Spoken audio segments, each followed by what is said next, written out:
Good evening, and thank you for joining me for another Boring Books for Bedtime. I hope tonight's selection provides all the boredom your busy brain needs to quiet down and let you get some sleep. Before we begin, I'd like to give a special shout out of thanks to some new members of our Patreon family: Ivan, Ginger, and Elizabeth. Thank you all so much for supporting this podcast. By becoming members of Patreon, you help us remain 100% listener supported and ad-free for everyone, and it's very much appreciated. If you're interested in supporting Boring Books for Bedtime and finding out more about the perks available to subscribers, including exclusive episodes, full books, collections, and giveaways found nowhere else, you'll find a link to Patreon in the show description. You'll also find a link to buymeacoffee.com, where you can support us with a one-time tip, no subscription required. I hope you'll take a moment to check them out. Now, let's read and relax. Find a comfortable spot. Adjust your volume. Take a nice deep breath in. Let it out slowly. And off we go. Tonight, let's travel back in time to relaxation with more from the Manual of Egyptian Archaeology and a Guide to the Study of Antiquities in Egypt for the use of students and travelers, by Gaston Camille Charles Maspero, DCL Oxford, member of the Institute of France, professor at the Collège de France, ex-director general of Egyptian museums. Translated by Amelia B. Edwards in a new edition, revised and enlarged by the author, with 309 illustrations. First published in 1895. Let's pick up right where we left off in Chapter 3, Tombs. Let's begin. As every part of the tomb had its special decoration, so also it had its special furniture. Of the chapel furniture, few traces have been preserved. The table of offerings, which was of stone, is generally all that remains.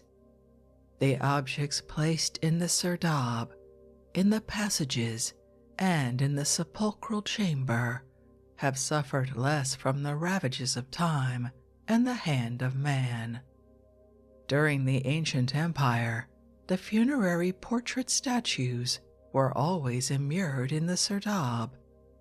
The sepulchral vault contained, besides the sarcophagus, headrests of limestone or alabaster, geese carved in stone, sometimes, though rarely, a scribe's palette, generally some terracotta vases of various shapes, and lastly, a store of food cereals and the bones of the victims sacrificed on the day of burial. Under the Theban dynasties, the household goods of the dead were richer and more numerous. The Ka statues of his servants and family, which in former times were placed in the serdab with those of the master, were now consigned to the vault and made on a smaller scale. On the other hand, many objects which used to be merely depicted on the walls were now represented by models or by actual specimens.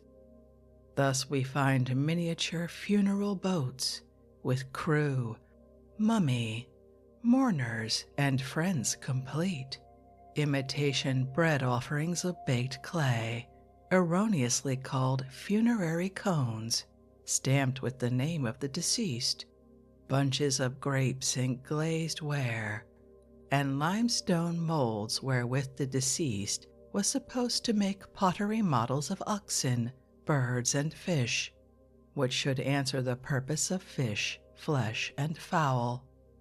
Toilet and kitchen utensils, arms, and instruments of music abound. These are mostly broken, piously slain, in order that their soul should go hence to wait upon the soul of the dead man in the next world.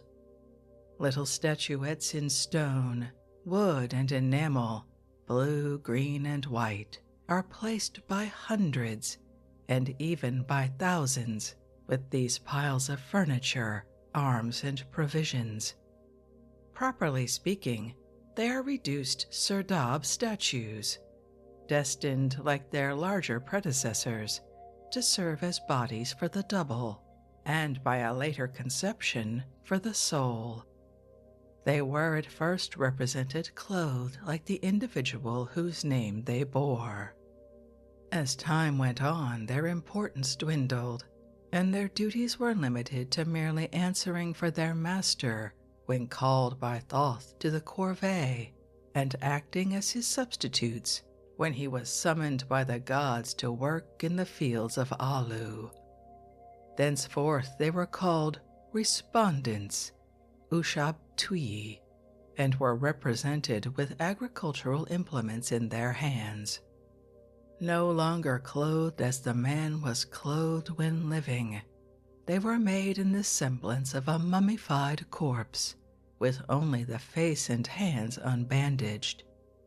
The so-called canopic vases, with lids fashioned like heads of hawks, cynocephali, jackals, and men, were reserved from the time of the 11th dynasty for the viscera, which were extracted from the body by the embalmers. As for the mummy, it continued as time went on to be more and more enwrapped in cartonnage, and more liberally provided with papyri and amulets, each amulet forming an essential part of its magic armor, and serving to protect its limbs and soul from destruction. Theoretically, every Egyptian was entitled to an eternal dwelling constructed after the plan which I have here described, with its successive modifications. But the poorer folk were fain to do without those things which were the necessities of the wealthier dead. They were buried wherever it was cheapest, in old tombs which had been ransacked and abandoned, in the natural clefts of the rock, or in common pits. At Thebes, in the time of the Ramessids, great trenches dug in the sand awaited their remains. The funeral rites once performed, the grave diggers cast a thin covering of sand over the day's mummies, sometimes in lots of 2 or 3, and sometimes in piles which they did not even take the trouble to lay in regular layers. Some were protected only by their bandages, others were wrapped about with palm branches lashed in the fashion of a game basket. Those most cared for lie in boxes of rough-hewn wood, neither painted nor inscribed. Many are huddled into old coffins which have not even been altered to suit the size of the new occupant, or into a composite contrivance made of the fragments of 3 or 4 broken mummy cases. As the funerary furniture, it was out of the question for such poor souls as these. A pair of sandals of painted cardboard or plated reeds, a staff for walking along the heavenly highways, a ring of enameled ware, a bracelet or necklace of little blue beads, a tiny image of Ptah, of Osiris, of Anubis, of Hathor or of Bast, a few mystic eyes or scarabs, and above all, a twist or 2 of cord round the arm, the neck, the leg, or the body, intended to preserve the corpse from magical influences, are the only possessions of the pauper dead. Chapter 4: Painting and Sculpture. The statues and bas-reliefs which decorated the temples and tombs of ancient Egypt were for the most part painted. Colored stones such as granite, basalt, diorite, serpentine, and alabaster sometimes escaped this law of polychrome, but in the case of sandstone, limestone, or wood, it was rigorously enforced. If sometimes we meet with uncolored monuments in these materials, we may be sure that the paint has been accidentally rubbed off, or that the work is unfinished. The sculptor and the painter were therefore inseparably allied. The first had no sooner finished his share of the task than the other took it up, and the same artist was often as skillful a master of the brush as of the chisel. 1. Drawing and Composition.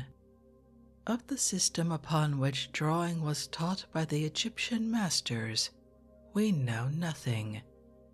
They had learned from experience to determine the general proportions of the body and the invariable relations of the various parts one with another, but they never troubled themselves to tabulate those proportions or to reduce them to a system. Nothing in what remains to us of their works justifies the belief that they ever possessed a canon based upon the length of the human finger or foot. Theirs was a teaching of routine and not of theory. Models executed by the master were copied over and over again by his pupils till they could reproduce them with absolute exactness. That they also studied from the life is shown by the facility with which they seized a likeness, or rendered the characteristics and movements of different kinds of animals. They made their first attempts upon slabs of limestone, on drawing boards covered with a coat of red or white stucco, or on the backs of old manuscripts of no value. New papyrus was too dear to be spoiled by the scrawls of tyros. Having neither pencil nor stylus, they made use of the reed, the end of which, when steeped in water, opened out into small fibers and made a more or less fine brush according to the size of the stem. The palette was of thin wood, in shape a rectangular oblong, with a groove in which to lay the brush at the lower end. At the upper end were 2 or more cup-like hollows, each fitted with a cake of ink, black and red being the colors most in use. A tiny pestle and mortar for color grinding, figure 160, and a cup of water in which to clip and wash the brush completed the apparatus of the student. Palette in hand, he squatted cross-legged before his copy, and without any kind of support for his wrist, endeavored to reproduce the outline in black. The master looked over his work when done, and corrected the errors in red ink. The few designs which have come down to us are drawn on pieces of limestone, and are for the most part in sufficiently bad preservation. The British Museum possesses 2 or 3 subjects in red outline, which may perhaps have been used as copies by the decorators of some Theban tomb about the time of the 20th dynasty. A fragment in the Museum of Giza contains studies of ducks or geese in black ink, and at Turin may be seen a sketch of a half-nude female figure bending backwards, as about to turn a somersault. The lines are flowing, the movement is graceful, the modeling delicate. The draftsman was not hampered then as now by the rigidity of the instrument between his fingers. The reed brush attacked the surface perpendicularly, broadened, diminished, or prolonged the line at will, and stopped or turned with the utmost readiness. So supple a medium was admirably adapted to the rapid rendering of the humorous or ludicrous episodes of daily life. The Egyptians, naturally laughter-loving and satirical, were caricaturists from an early period. One of the Turin papyri chronicles the courtship of a shaven priest and a songstress of Amen in a series of spirited vignettes, while on the back of the same sheet are sketched various serio-comic scenes in which animals parody the pursuits of civilized man. An ass, a lion, a crocodile, and an ape are represented in the act of giving a vocal and instrumental concert. A lion and a gazelle play at draughts. The pharaoh of all the rats, in a chariot drawn by dogs, gallops to the assault of a fortress garrisoned by cats.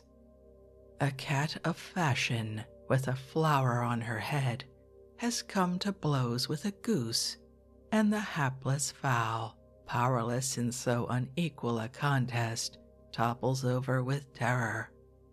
Cats, by the way, were the favorite animals of Egyptian caricaturists. An Ostrakhan in the New York Museum depicts a cat of rank en grande toilette, seated in an easy chair, and a miserable Tom with piteous mane and tail between his legs, serving her with refreshments. Figure 161. Our catalogue of comic sketches is brief, but the abundance of pen drawings with which certain religious works were illustrated compensates for our poverty in secular subjects. These works are the Book of the Dead and the Book of Knowing That Which is in Hades, which were reproduced by hundreds according to standard copies preserved in temples or handed down through families whose hereditary profession it was to conduct the services for the dead.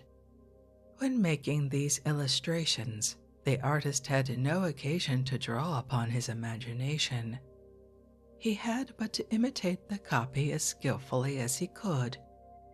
Of the Book of Knowing That Which is in Hades, we have no examples earlier than the time of the 20th dynasty, and these are poor enough in point of workmanship, the figures being little better than dot and line forms, badly proportioned and hastily scrawled.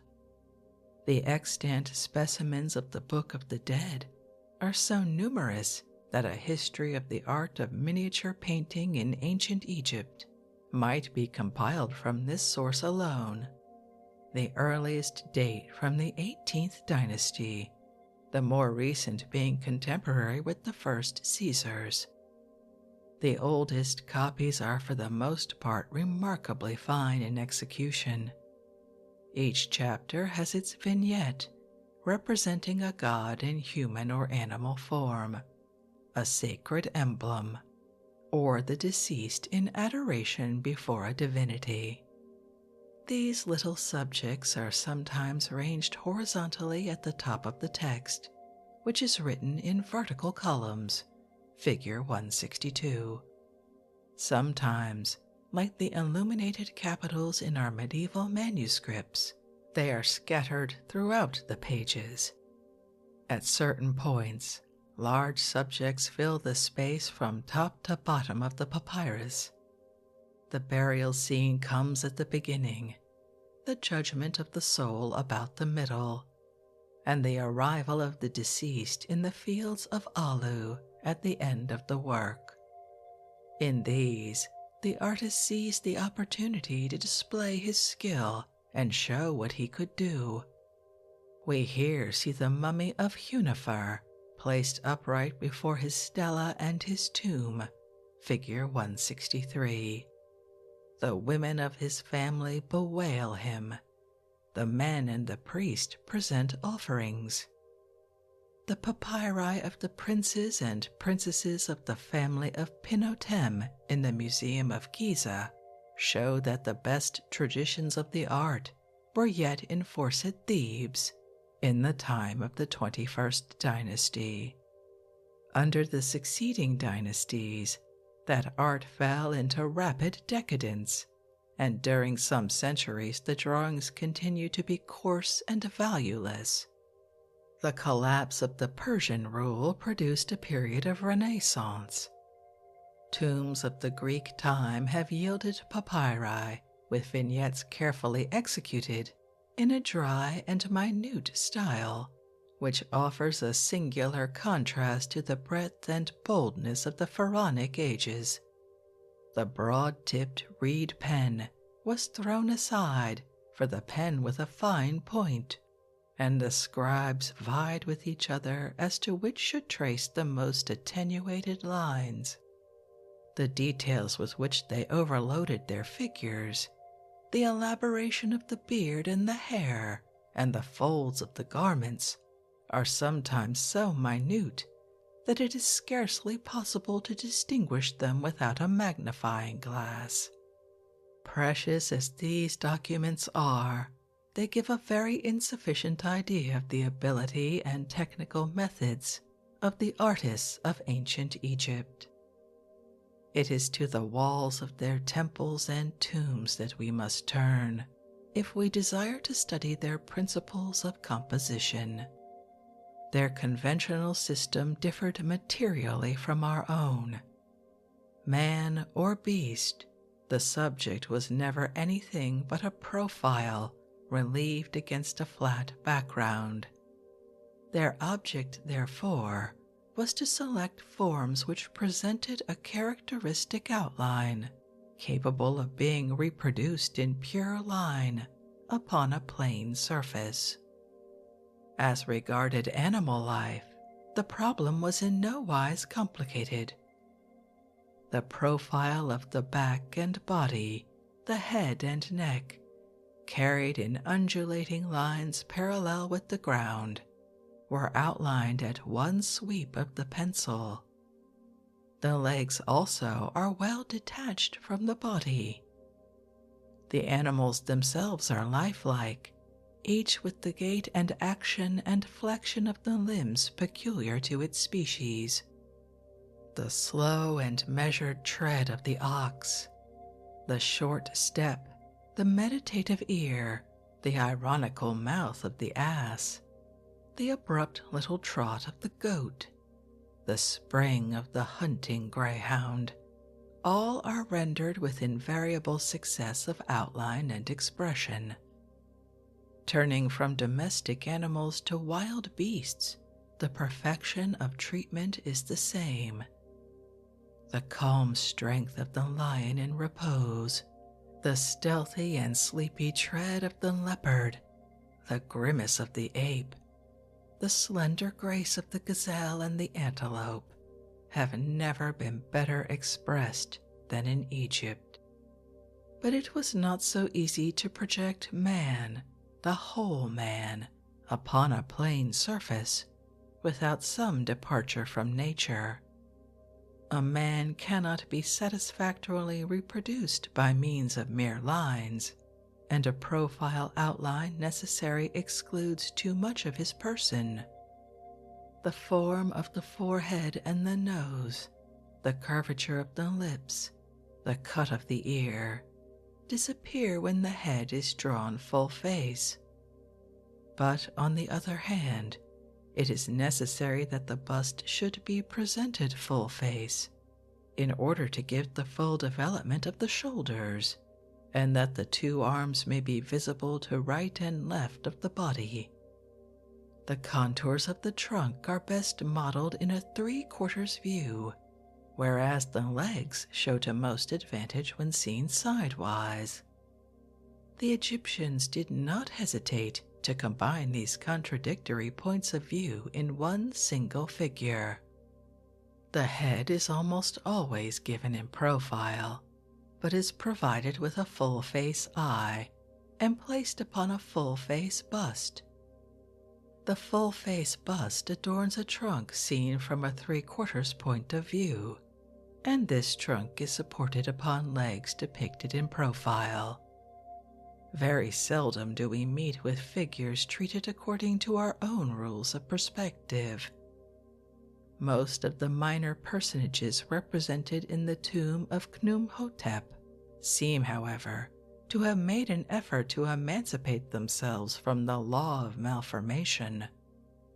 Their bodies are given in profile, as well as their heads and legs, but they thrust forward first one shoulder and then the other, in order to show both arms, figure 164, and the effect is not happy. Yet if we examine the treatment of the farm servant who is cramming a goose, and above all, the figure of the standing man who throws his weight upon the neck of a gazelle to make it kneel down, figure 165, we shall see that the action of the arms and hips is correctly rendered, that the form of the back is quite right, and that the prominence of the chest, thrown forward in proportion as the shoulders and arms are thrown back, is drawn without any exaggeration. The wrestlers of the Beni Hassan tombs, the dancers and servants of the Theban catacombs, attack, struggle, posture, and go about their work with perfect naturalness and ease. Figure 166. These, however, are exceptions. Tradition, as a rule, was stronger than nature, and to the end of the chapter, the Egyptian masters continued to deform the human figure. Their men and women are actual monsters from the point of view of the anatomist. And yet, after all, they are neither so ugly nor so ridiculous as might be supposed by those who have seen only the wretched copies so often made by our modern artists. The wrong parts are joined to the right parts with so much skill that they seem to have grown there. The natural lines and the fictitious lines follow and complement each other so ingeniously that the former appear to give rise of necessity to the latter. The conventionalities of Egyptian art once accepted, we cannot sufficiently admire the technical skill displayed by the draftsman.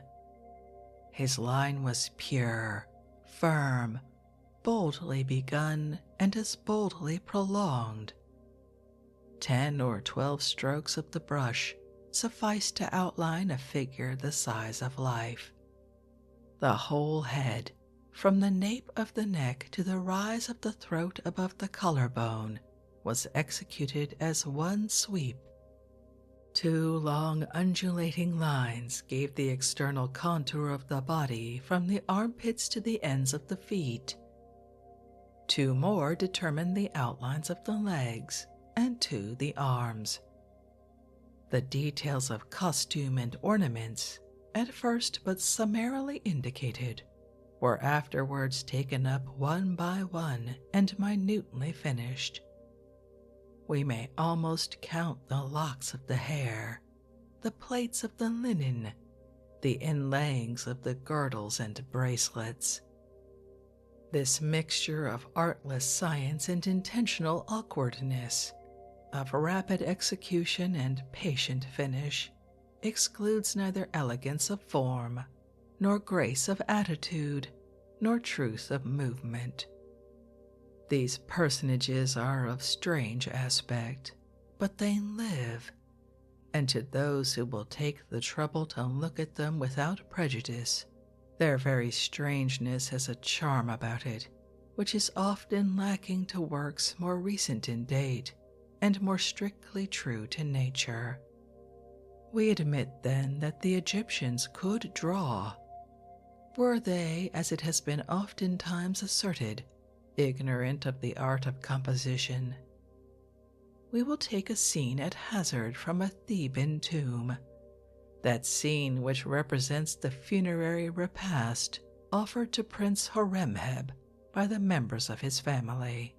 Figure 167. The subject is half ideal, half real. The dead man and those belonging to him who are no longer of this world are depicted in the society of the living. They are present, yet aloof. They assist at the banquet, but they do not actually take part in it. Horemheb sits on a folding stool to the left of the spectator. He dandles on his knee a little princess, daughter of Amenhotep III, whose foster father he was, and who died before him. His mother, Suit, sits at his right hand a little way behind, enthroned in a large chair. She holds his arm with her left hand, and with the right she offers him a lotus blossom and bud. A tiny gazelle which was probably buried with her, like the pet gazelle discovered beside Queen Isiemkeb in the hiding place at Deir el-Bahari, is tied to one of the legs of the chair. This ghostly group is of heroic size, the rule being that gods are bigger than men, kings bigger than their subjects, and the dead bigger than the living. Horemheb, his mother, and the women standing before them occupy the front level or foreground. The relations and friends are ranged in line facing their deceased ancestors and appear to be talking one with another. The feast has begun. The jars of wine and beer, placed in rows upon wooden stands, are already unsealed. 2 young slaves rub the hands and necks of the living guests with perfumes taken from an alabaster vase. 2 women dressed in robes of ceremony present offerings to the group of dead, consisting of vases filled with flowers, perfumes, and grain. These they place in turn upon a square table. 3 others dance, sing, and play upon the lute by way of accompaniment to those acts of homage. In the picture, as in fact, the tomb is the place of entertainment. There is no other background to the scene than the wall covered with hieroglyphs, along which the guests were seated during the ceremony. Elsewhere, the scene of action, if in the open country, is distinctly indicated by trees and tufts of grass, by red sand if in the desert, and by a maze of reeds and lotus plants if in the marshes. A lady of quality comes in from a walk, figure 168. One of her daughters, being athirst, takes a long draught from a gula. 2 little naked children with shaven heads, a boy and a girl, who ran to meet their mother at the gate, are made happy with toys brought home and handed to them by a servant. A trellised enclosure covered with vines and trees laden with fruit are shown above. Yonder, therefore, is the garden, but the lady and her daughters have passed through it without stopping, and are now indoors. The front of the house is half put in and half left out, so that we may observe what is going on inside. We accordingly see 3 attendants hastening to serve their mistresses with refreshments. The picture is not badly composed, and it would need but little alteration if transferred to a modern canvas. The same old awkwardness, or rather the same old obstinate custom, which compelled the Egyptian artist to put a profile head upon a full-face bust, has, however, prevented him from placing his middle distance and background behind his foreground. He has, therefore, been reduced to adopt certain more or less ingenious contrivances, in order to make up for an almost complete absence of perspective. Again, when a number of persons engaged in the simultaneous performance of any given act were represented on the same level, they were isolated as much as possible, so that each man's profile might not cover that of his neighbor. When this was not done, they were arranged to overlap each other, and this despite the fact that all stood on the one level, so that they have actually but 2 dimensions and no thickness. A herdsman walking in the midst of his oxen plants his feet upon precisely the same ground line as the beast which interposes between his body and the spectator. The most distant soldier of a company which advances in good marching order to the sound of the trumpet has his head and feet on exactly the same level as the head and feet of the foremost among his comrades. Figure 169. When a squadron of chariots defiles before Pharaoh, one would declare that their wheels all ran in the self-same ruts, were it not that the body of the first chariot partly hides the horse by which the second chariot is drawn. Figure 170. In these examples, the people and objects are, either accidentally or naturally, placed so near together that the anomaly does not strike one as too glaring. In taking these liberties, the Egyptian artist but anticipated a contrivance adopted by the Greek sculptor of a later age. Elsewhere, the Egyptian has occasionally approached nearer to truth of treatment. The archers of Ramses III at Medinet Habu make an effort, which is almost successful, to present themselves in perspective. The row of helmets slopes downwards, and the row of bows slopes upwards with praiseworthy regularity. But the men's feet are all on the same level, and do not, therefore, follow the direction of the other lines. Figure 171. This mode of representation is not uncommon during the Theban period. It was generally adopted when men or animals, ranged in line, had to be shown in the act of doing the same thing. But it was subject to the grave drawback, or what was in Egyptian eyes the grave drawback, of showing the body of the first man only, and of almost entirely hiding the rest of the figures. When therefore it was found impossible to range all upon the same level, without hiding some of their number, the artist frequently broke his masses up into groups, and placed one above the other on the same vertical plane. Their height in no wise depends on the place they occupy in the perspective of the tableau, but only upon the number of rows required by the artist to carry out his idea. If 2 rows of figures are sufficient, he divides his space horizontally into equal parts. If he requires 3 rows, he divides it into 3 parts, and so on. When, however, it is a question of mere accessories, they are made out upon a smaller scale. Secondary scenes are generally separated by a horizontal line, but this line is not indispensable. When masses of figures formed in regular order had to be shown, the vertical planes lapped over, so to speak, according to the caprice of the limner.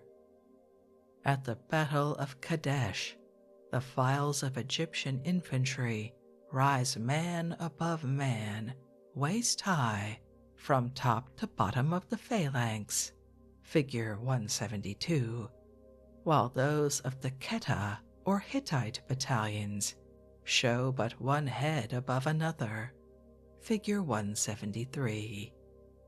It was not only in their treatment of men and animals that the Egyptians allowed themselves this latitude. Houses, trees, land, and water were as freely misrepresented. An oblong rectangle, placed upright or on its side and covered with regular zigzags, represents a canal.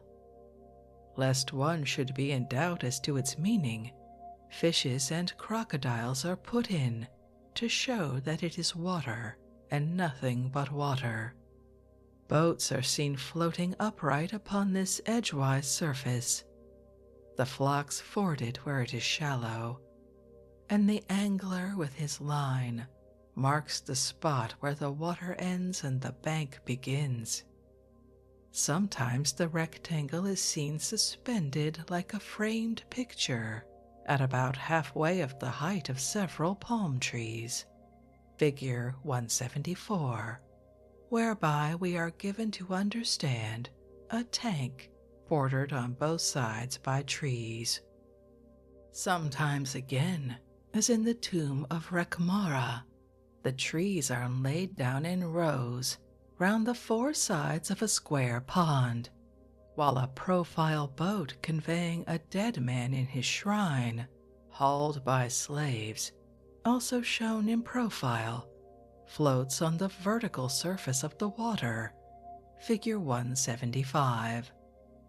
The Theban catacombs of the Ramessid period supply abundant examples of contrivances of this kind, and having noted them, we end by not knowing which most to wonder at: the obstinacy of the Egyptians in not seeking to discover the natural laws of perspective, or the inexhaustible wealth of resource which enabled them to invent so many false relations between the various parts of their subjects.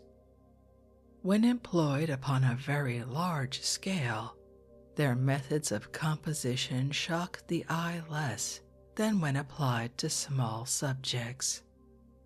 We instinctively feel that even the ablest artist must sometimes have played fast and loose with the laws of perspective if tasked to cover the enormous surfaces of Egyptian pylons.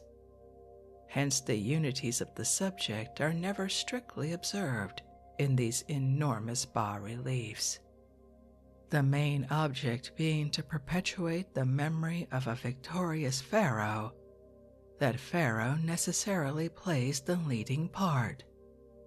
But instead of selecting from among his striking deeds some one leading episode preeminently calculated to illustrate his greatness, the Egyptian artist delighted to present the successive incidents of his campaigns at a single coup d'oeil.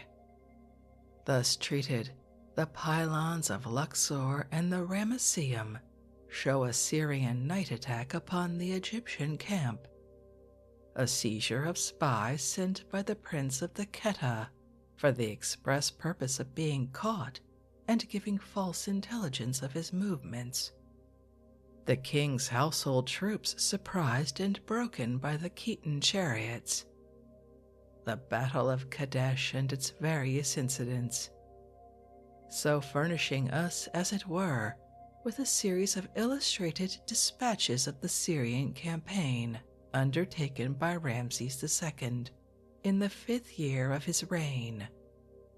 After this fashion precisely did the painters of the earliest Italian schools depict within the one field and in one uninterrupted sequence the several episodes of a single narrative. The scenes are irregularly dispersed over the surface of the wall, without any marked lines of separation, and as with the bas-reliefs upon the column of Trajan, one is often in danger of dividing the groups in the wrong place and of confusing the characters. This method is reserved almost exclusively for official art. In the interior decoration of temples and tombs, the various parts of the one subject are distributed in rows ranged one above the other from the ground line to the cornice. Thus, another difficulty is added to the number of those which prevent us from understanding the style and intention of Egyptian design. We often imagine that we are looking at a series of isolated scenes, when in fact we have before our eyes the disjecta membra of a single composition.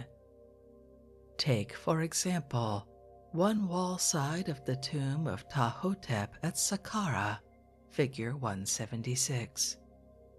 If we would discover the link which divides these separate scenes, we shall do well to compare this wall subject with the mosaic at Palestrina, figure 177, a monument of Greco-Roman time, which represents almost the same scenes, grouped, however, after a style more familiar to our ways of seeing and thinking.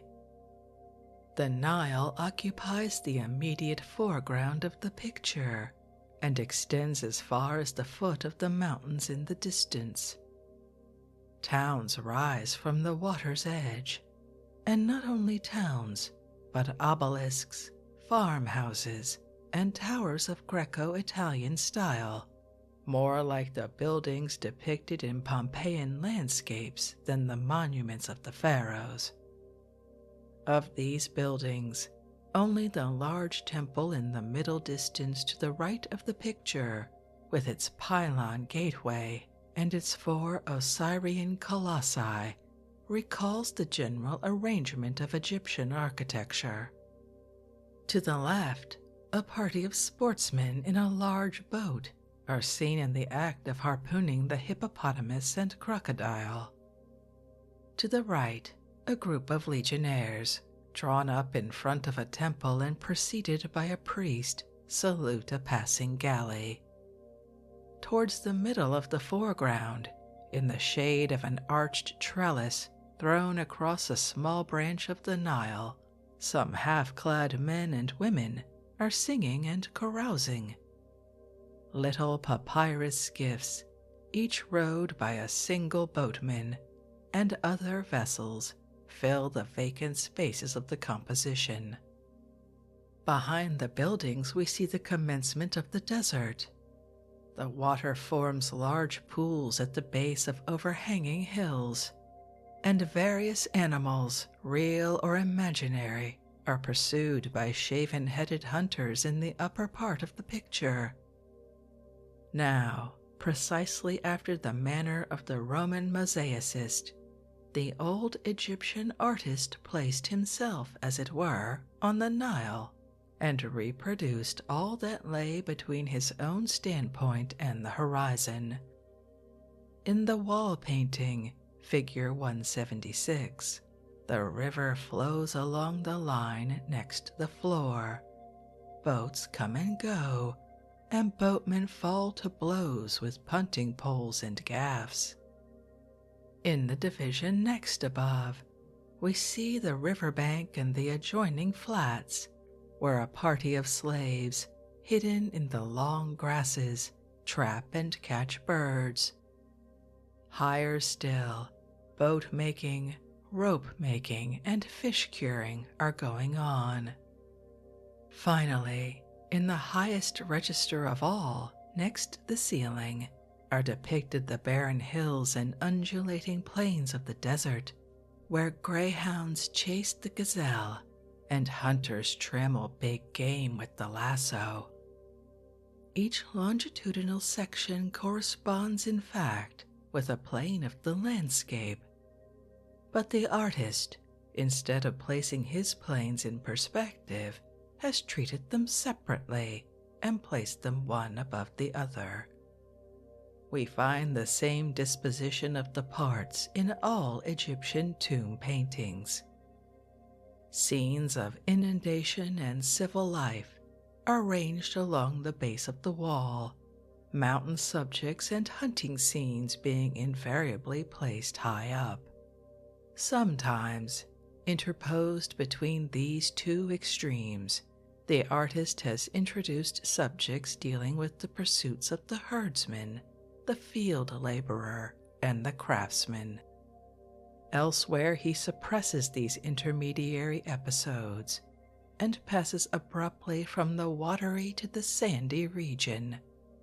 Thus, the mosaic of Palestrina and the tomb paintings of Pharaonic Egypt reproduce the same group of subjects, treated after the conventional styles and methods of two different schools of art.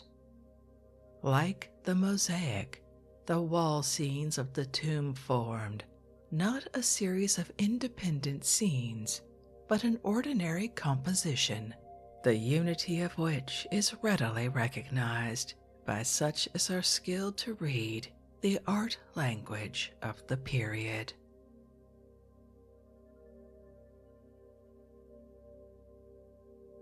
And with the end of that first section about painting, I think we'll end this evening's reading from the Manual of Egyptian Archaeology and Guide to the Study of Antiquities in Egypt, the most popular book on this podcast in 2024, and honestly, for good reason.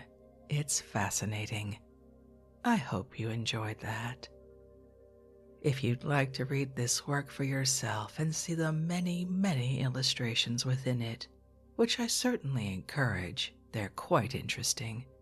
As always, you'll find a link to a free ebook from Project Gutenberg in the show description. If you'd like to connect, suggest a boring book you'd like to hear read, or request more from one we've already started, you can drop me an email via our website, www.boringbookspod.com. It's always a pleasure to hear from you. Thank you so much for joining me for this evening's reading. Until our next boring book, good night.